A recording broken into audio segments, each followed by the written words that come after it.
Welcome one of the biggest influences ever in my life, Mr. Robert Kiyosaki, and his longtime friend and head of Rich Dad at Franchise Development, Kelly Ritchie. Welcome, gentlemen. Thank you. Thank you. That's a very nice introduction, Mike. Thank you. Hey, I couldn't thank you enough, Robert, and thank you for taking the time out of your day to be here. So let's just jump in real quick. And I watched that clip of you on CNN again last night when you predicted the crash of Lehman and Goldman Sachs, and most people thought you were nuts. And I'd have to say, besides Ron Paul out there, I'm sitting here watching the politicians and the news every day and the debates, and it seems to me like even the people at our highest levels in government have no idea what's going on, despite the fact that guys like Ron and yourself have been talking about this for years now. That's correct. And even in 2005, I was on KTLA television, and they were asking what I thought about the real estate boom, and I said it'll turn into the biggest mortgage disaster the world has ever seen. And that was in 2005, and then, as you know, 2007, the subprime mess emerged in August of 2007. So, like you're talking about, the future is predictable, and if you're not ahead of because in the future is changing rapidly, and if you're not ahead of the change, you become a victim of it, as many people are. So I think that's the main reason I'm doing this course, is because for a few people, it is better to know what's going to happen than to wonder what happened.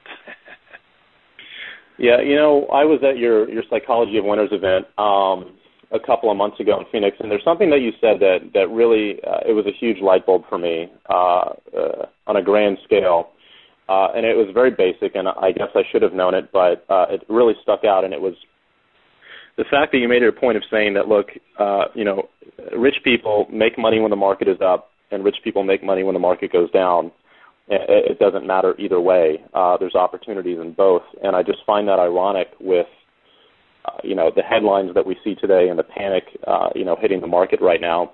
That was something I just took to heart, and I was like, wow, that's incredible. To where I'm not really doing my job, and I haven't educated myself if I'm not making money when the market's going down as it is today.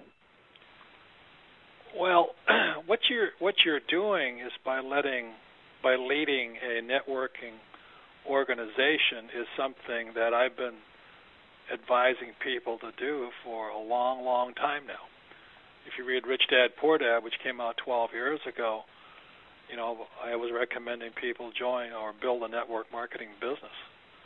And the reason you're in a great position today is because, I think GM dropped 31% today.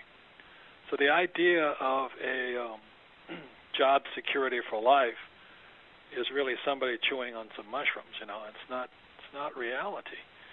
So more and more people are coming your way, and the primary reason I recommend it, and the primary reason Kelly is in the franchising business, is because the idea of job security is really a myth. And when guys like Bush, Obama, McCain, they say we're going to bring high-paying jobs back, you have got to be a complete moron to believe them. You've got to be dreaming. There's no way. And the reason for that is jobs always migrate with the lowest priced workers. So even today, jobs are migrating. Jobs moved from America in the 60s to Japan, then to Korea, then to China, and today they're migrating to Vietnam and Pakistan. So if Obama or McCain or Palin or whatever his name is, Biden, say they're going to bring high-paying jobs back, dream on. And so all you have to do is look at the future by looking at what's really going on. It's not that hard to predict the future. You just have to stop believing the stuff that these so-called leaders are telling you. That's 99% of it. Is your job is really to not only wake people up, but show them another way. The idea of my parents, who were part of the last depression, go to school and get a safe, secure job. You can if you move to Vietnam. But they're only going to pay you 10 cents an hour. That's the other criteria. As long as you're willing to work for $2 a day, you're okay. Yeah. And eat rice. Well, is there anything that either of you would like to share or shed some light on with the bailout and what's really going on? Because, unfortunately, I think for the majority of the people on this call, even if they're eager to learn the truth is pretty difficult to find these days unless they're talking to someone like you, because all they get is the spoon-fed media, on CNN and CNBC, and I don't really know if America understands what the bailout is going to do, not even in this month, but over the next couple of years. And that's something that you referred to in the prophecy coming up. But what are the consequences that you see for what's happening right now? If I could read something to you from our President Bush, he says, this legislation will safeguard and stabilize America's financial system and put in place permanent reforms so these problems will never happen again. Moreover, it says to millions of depositors, you will not be the victim of others' mistakes. We will see, I guarantee, that your deposits are secure. But that was President H.W. Bush in 1989. And then, so this is in 2008, President George W. Bush, George Jr., says, Congress must act. We are facing a choice between action and the real prospect of financial hardship for millions. Now, I thought his father, the first Bush, promised these problems would never happen again. So what Kelly is really saying is the reason we knew this was going to happen, it has happened throughout history. It has happened for thousands of years.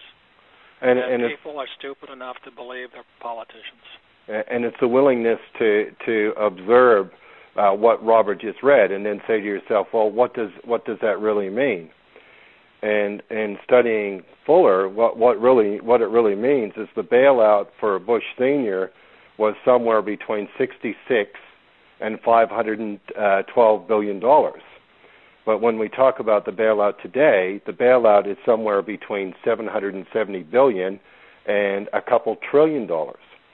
So all that really happens is the size of the bailout has got larger, and really the time that it's taken to get to that point is faster.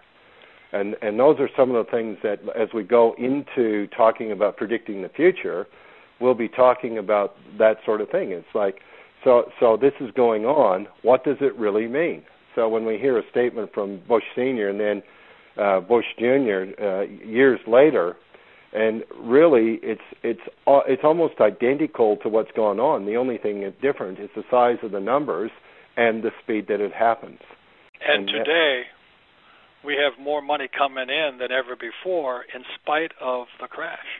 Absolutely, and all the businesses that we look at, that they're bringing in more money despite of the crash. And that's why, if you're personally, ask yourselves these questions. If you're not rich today, or you're afraid of your financial future today, or the stock market crash today has affected you, you'll probably listen to somebody who gave you bad advice. You'll probably listen to somebody like a financial planner who sold you mutual funds, or somebody told you that that job security was important, or they told you to save money. That is really bad advice. And I've been saying this now for so many years. I've also been saying, if you don't know what, if you're already concerned, then start a home-based business so you're not a victim of all this. And you guys have watched my website. There are guys on that website who really get upset with me, as well as with Donald Trump, for recommending network marketing or direct selling or home-based businesses. But today, let me tell you something. If you're not in this business, you're out of business.